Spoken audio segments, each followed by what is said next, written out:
Greetings and welcome to the Owatonna Today Show, your community connection since 1991.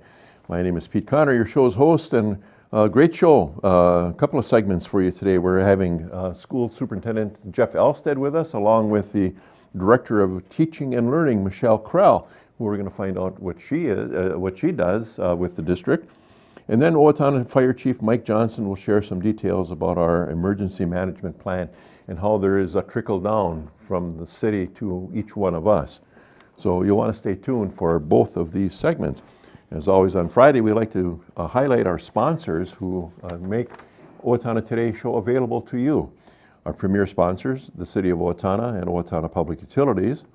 Our primary sponsors, Amy Swain Hearing Centers, Fairway Foods, Little Theater of Owatonna, Owatonna Foundation, and our interlude sponsors, Bremer Bank, Brenda Bednar Mortgage Office, Cedar Valley Services, Carlson Branstad and Company CPAs, ERA Gillespie Real Estate, the Fairview Animal Medical Center, Horizon Eye Care, Owatonna Area Business Development Center, the Steele County Historical Society, the Steele County Transitional Housing, Third Hand Video Productions, Tri-M Graphics, and TPS Insurance. And again, these are the sponsors that allow us to come into your homes each day.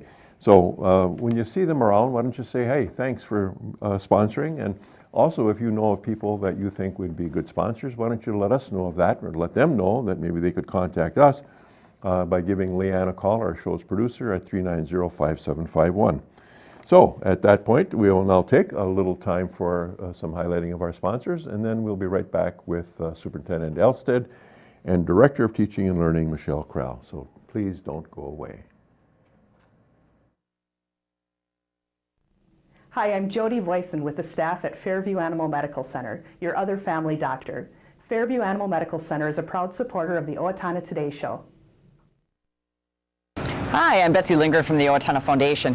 Your generosity has made Owatonna a better place to live by benefiting our community, the arts, recreation, and education. Please consider a donation today. The Owatonna Foundation is a proud sponsor of the Owatonna Today Show. Welcome back to the Owatonna Today Show, your community connection, and a great big welcome to Michelle and Jeff.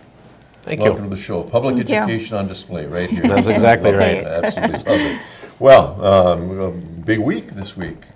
Big week. We've had a great week of homecoming festivities. And of course, today we have the parade as well as the homecoming football game tonight. And this is something that all of our students and staff and one big superintendent and director of teaching and learning look forward to. It's just a fun week for our students and really engaging for them to be part of the different theme days and things. So a lot of fun happening. That's great. Well, and I'm so happy that you have Michelle with you, and we want to spend as much time as we can talking about Michelle. To a certain extent, but more, what is it, that Michelle is doing? What is it that her role in our system is? Well, I'm going to let Michelle tell more, but the Director of Teaching and Learning really is in charge of all of our curriculum and all of the things associated with staff development and all of those pieces, so a very integral role within our district. And we were incredibly fortunate to have Michelle come back to the Owatonna school system.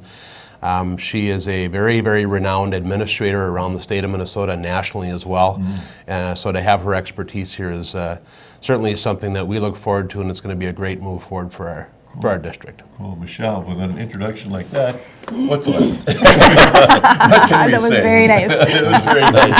You know what, I get it in writing. That's right. Well, welcome back is Jeff's words. So at some point in time you were an educator here in Owatonna. I was. I spent 7 years here in Owatonna from 1997 to 2004, where I was a teacher at Lincoln Elementary and then interim principal at Washington Elementary. Okay. And then in 2004, I went to Waseca, where I was an instructional coach my first year, and then was appointed principal at Hartley Elementary for the next 5 years. And was great to be in Waseca. Did great. We were able to do some really great things, move the needle in education, be very innovative in the work that we were doing with professional learning communities and many other things. And then in 2010, I went to Casson Manorville, where I was elementary principal there for 5 years, and then the last 2 years I've served as their middle school principal. So lots of great experiences. K-8, worked a lot even with the high school as well. So when this position came available, it was something that felt right. Yeah. And it's been wonderful to be back in Owatonna. People have welcomed me with open arms. Sure. And it's been great to work with some of the teachers that I had previously worked with, and just really looking at what are the strengths that we currently have within the Owatonna Public Schools and how can we move that needle forward so we're making sure we're providing the best education for students. And that's really what the teaching and learning department does. Luckily, I have an amazing team that I work with. Obviously, I work with all the principals in all the buildings, K-12, to assure that we're providing the best education for students. But in addition to that, my team, we have a curriculum director, a data and assessment coordinator. We also work with our English language learners, as well as gifted and talented, media services, all of our interventions. We also coordinate all of the staff development, as well as our instructional coaches that are within all of our buildings. So really working, and our STEM coordinator as well, but really working on helping teachers get better at their craft and educating our students. You're a juggler. I mean, it's just, all of those things that you just, each and every one of them is significantly very important. And when you consider having them all together and having to do that for 5 buildings, 6 buildings, 5,000 kids. 5,000 Yep. kids. There's, that's a big job. Yeah, well, it certainly is kind of a juggling act, certainly, to be able to figure everything out. But I think that the whole team really pulls together. Oh, I forgot technology integration as well. I knew I'd forget one. I knew I'd forget something. But yeah, really pulling together. And I think that the team's goal is that we kind of break down those silos and we all work together and we work to meet the needs of students. And so really taking a close look at, our test data, all of the other indicators that we have, so we can kind of create this path or this strategic plan for us to move forward as a team. It just occurred to me that when you're talking about this, homecoming week and all of that, that in terms of using football nomenclature, there's a playbook, and in education you got a playbook as well, starting in the kindergarten level. Yeah. You're following a particular track of curriculum that's ultimately going to hopefully Absolutely. give that child at 18 years old or whatever, is a senior, the best opportunity to do whatever he wants or she wants to do going forward, eh? Yeah, absolutely, and that's really our goal in education is we provide those foundations when it comes to the primary education. But then once we get to that middle level, we want really to be able to have our students, to explore and build upon their interests, be able to really determine what path they want to go, and then when we get to the high school level, being able to provide those college and career opportunities for students so they can really determine where do their strengths fall and what could they do once they graduate from high school. How does a person, or how do people, how do you blend with the community in what it is that is happening in our schools? Is there some interaction with community members to help with that learning process? And if that happens, does that come under your? Yeah, absolutely. And I think we're really working hard to continue. I feel like we have very strong community partnerships within this district. And I think our goal is that we continue to build those community partnerships so that we can bring forth opportunities for our students, as many opportunities as possible, so that we can make sure that they're college, career, and life ready when they graduate from high school. Right. So Jeff, Michelle is a part of your team, and you've got a team then of a number of other folks who are not only, I use the term your feet on the ground as a superintendent, but also kind of your eyes and ears there as well. And Michelle is a part of that. In terms of coordination, how do you actually interact with all of these folks?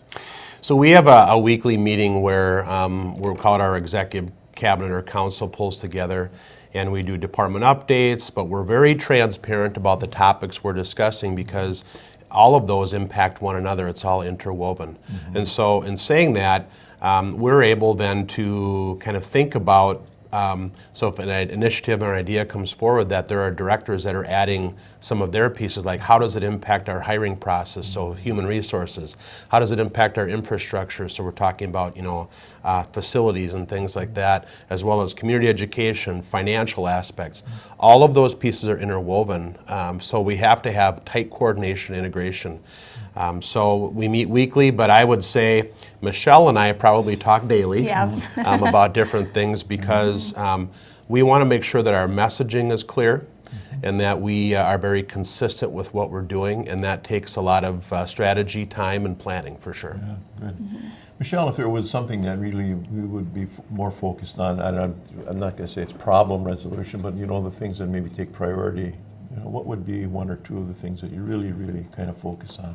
I think we're really focusing on getting a clear focus on student learning, truly, and trying to get rid of, I think we've had a lot of really strong initiatives within the district, and really cleaning that up and really determining what are the core values that we have and what we're going to move forward with, and what we're going to get really, really good at for students to make sure that they're learning and growing to their fullest extent.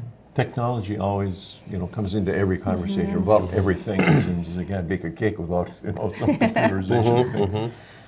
Technology is a big deal in schools today. It is, and that's one thing that we are working right now to develop a technology team that we can really put forward a strong technology plan, so we can continue to innovate and provide more technology resources to teachers and really give them the tools that they need to enhance the learning opportunities for our students. Life skills, as we think of them, how do they play into the whole educational curriculum? Well, I think we're educating the whole child, and life skills are all part of that. And we're teaching kids, we're facilitating collaboration, critical thinking, communication. All of those things are core components of the work that we do, and those are all life skills. And we want to make sure all of our students go out into college or career, into the workforce eventually, and they're possessing the skills that any employer would want them to possess, to be a collaborative thinker and worker. But even at that, we never get far away from the idea that there are the basics that we need to make sure that our children are competent in, right? Yep, absolutely. So, as we say, the 3 R's, an overworn term, but it is that. It is. And we, our goal is that read well by 3rd grade. Every one of our students by 3rd grade they will be reading at grade level. That's our goal. We're not there yet, so that's the work that we need to be doing, in making sure that math, we're not just being procedural, but we're getting to the conceptual level for our students. I wish we had more time, because I would like to even go deeper into it by talking about early childhood education and how that impacts what it is that you end up doing at our public schools. So, but another day we can do that. That's exactly. Thanks for being here, both of you, and for Thank you. Bringing Michelle with you, and best wishes on the gridiron tonight, and we'll look forward to some good things there. And again, thanks, and best wishes to you both. Yeah, great. Thank you. And thank you for being with us today. We're going to now take a bit of time for some sponsor messages, and then we'll be right back with Chief Johnson. So please stay with us. Welcome to Bremer Bank. I am Jason Iberg. And I'm Shannon Pedersen. Bremer is a full financial services bank. We invite you to stop by Bremer Bank and experience the Bremer difference. You are always welcome at Bremer. Owatonna Public Utilities, real people, real reliable, real progress. Making life a little easier day after day, taking pride in our community, listening to what you say, a voice you can talk to. We're growing with you in mind in everything we do. Owatonna Public Utilities. Since 1988, the Owatonna Area Business Development Center has been the part of the success of many area businesses. The center leases office space and manufacturing space and offers on-site business consulting. The Owatonna Area Business Development Center is in business to help your business be a success. Hi, I'm Rick Smith, Golf Course Superintendent of the Brooktree Golf Course. Brooktree is an 18-hole championship golf course featuring well-manicured greens, tees, and fairways. We are open to the public. I challenge you to find a better maintained golf course for the money we charge here at Brooktree. Come on out and play Brooktree, a great golf course.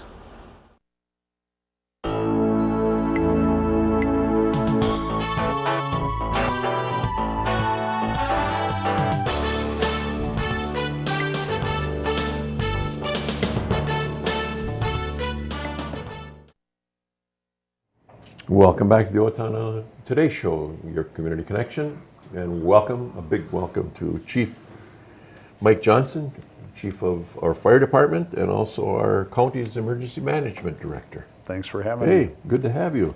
Important stuff that you bring today, as you wouldn't normally. This is the first time you've been with me. I'm expecting a little more elevated performance going forward. We talk about emergency management, and we talk about it in the context, really, of what we see and hear on the news with all of the hurricane activity and so forth. But the key thing that you brought before the show is emergency management on a personal level.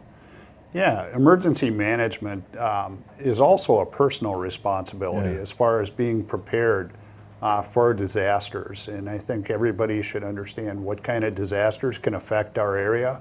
In Steele County, we have tornadoes, we have floods, we have fires, we have other things that happen.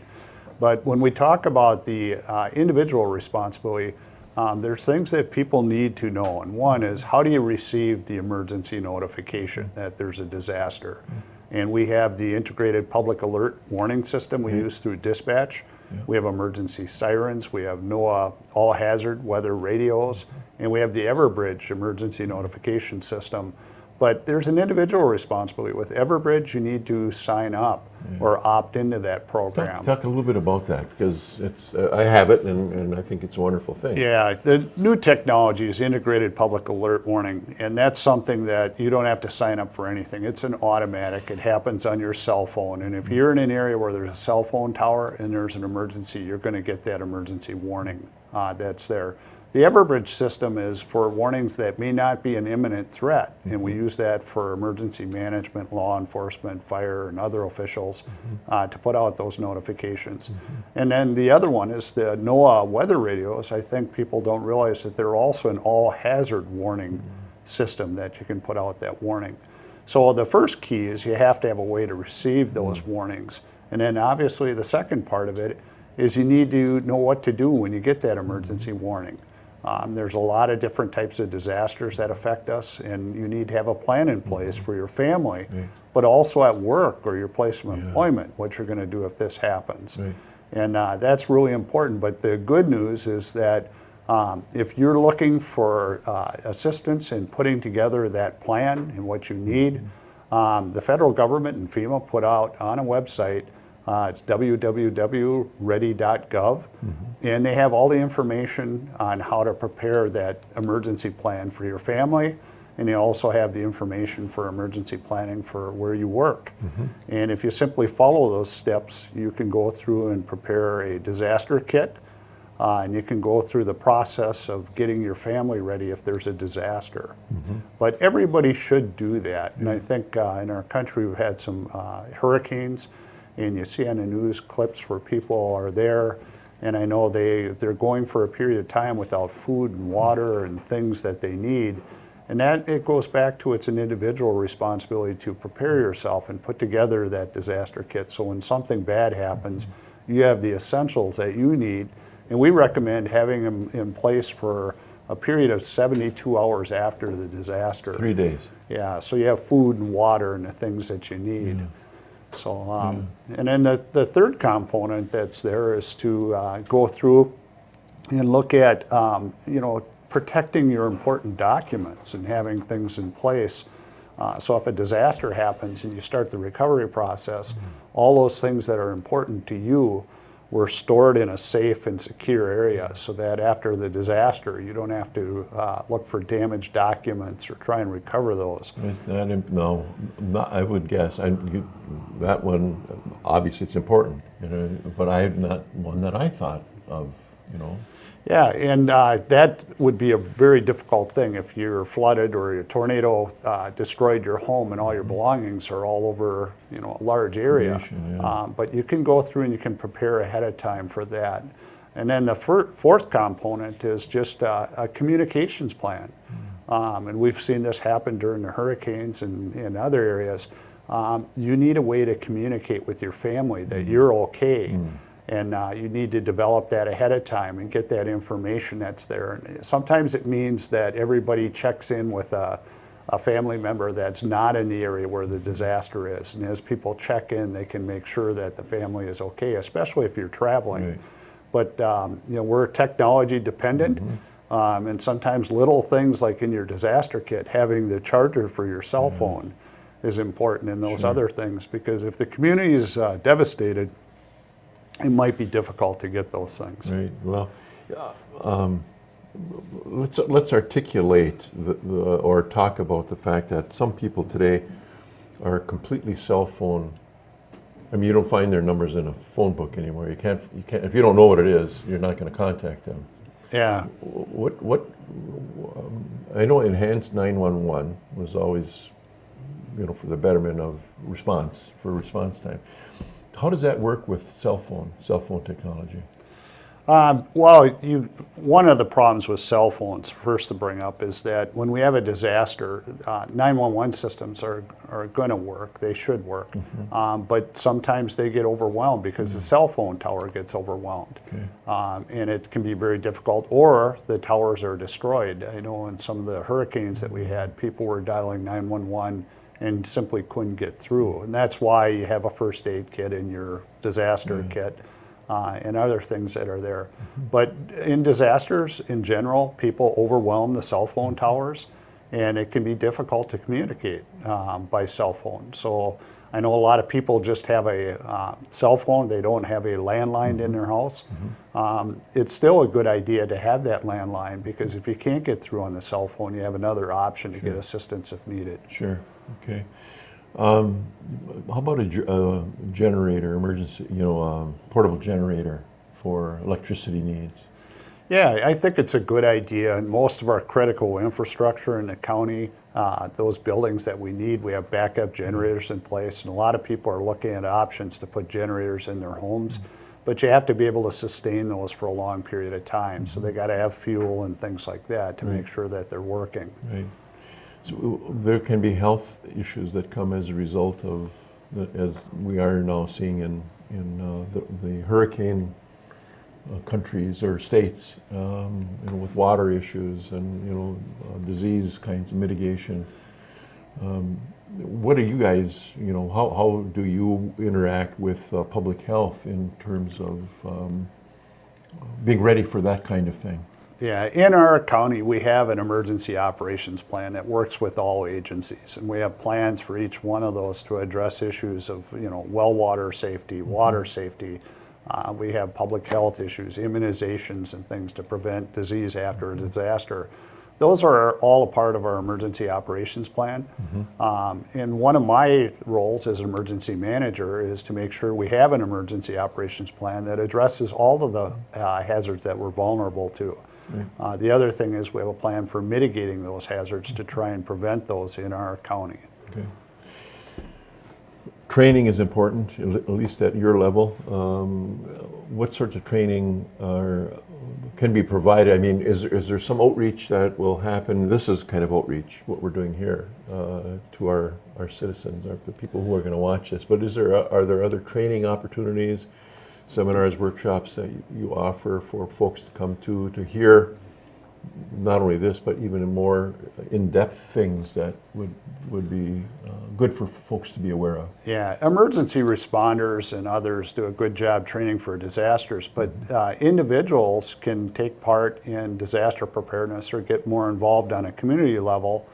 We have a community emergency response team, and that's citizens within the community that come in and go through training to learn how to take care of themselves, their family, their neighborhoods if there's a disaster when first responders can't get there.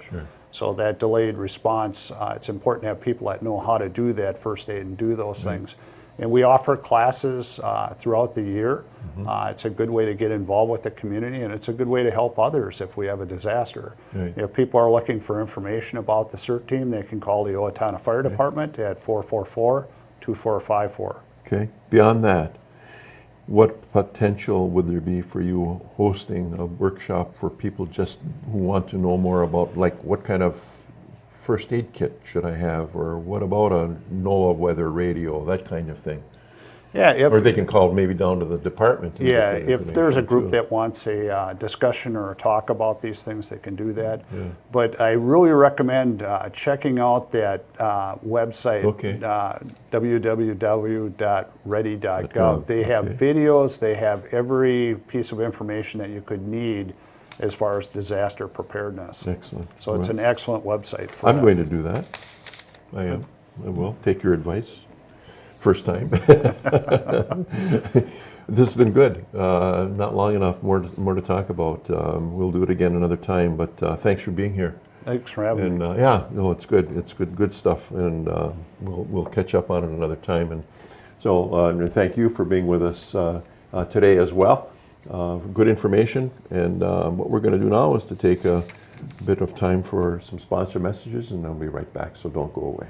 Valley Services, located at the corner of Rose and Grove in Owatonna, provides an array of services for people with disabilities in Steele County. CVS thanks the entire community, especially our business customers, for supporting us in Owatonna for 43 years. Thank you from CVS.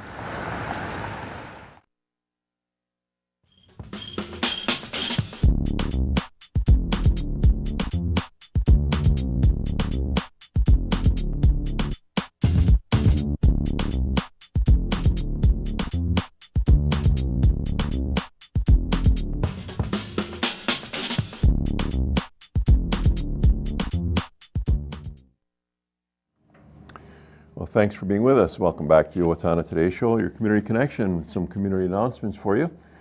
Join Riverbend Nature Center Naturalists for Nature Time, a class for children ages 3 to 5 and their parents. The classes will be held Mondays through December 4th from 1 to 2:30 p.m. at Riverbend Nature Center. To register, please call 507-333-6011. Habitat for Humanity of Steele Waseca area invites the entire family to its annual fundraiser. Join them on Saturday, September 30th, 2017 at the Holiday Inn Owatonna from 5 to 8 p.m. Seating is limited and the event is filling up quickly, so you are encouraged to contact the Habitat office for more information by email at info@habitatswa.org or by calling 507-446-0112. Owatonna Foundation Week. On Wednesday, October 4th, a legacy luncheon at the Steele County History Center from noon until 2. Thursday, October 5th, professionals breakfast at the Owatonna Arts Center from 8 a.m. Thursday, that's by invitation only. Thursday, October 5th, wine and beer tasting at the Owatonna Holiday Inn and Suites, 6:30 to 9 p.m. Friday, October 6th, catch the Owatonna Foundation at the Huskies home football game against Rochester Century. T-shirt giveaway at halftime. And Saturday, October 7th, Saturday morning coffee at the Owatonna Foundation office from 8 a.m. to 12 noon. These are all great things for the Owatonna Foundation. That's going to take care of it for today. Please do come back on Monday when we will have an update from our Owatonna Human Rights Commission, as well as children's book illustrator, Owatonna's own Scott Nyland. Thanks for being with us today. We hope you have a great weekend, and we'll look forward to having you back on Monday.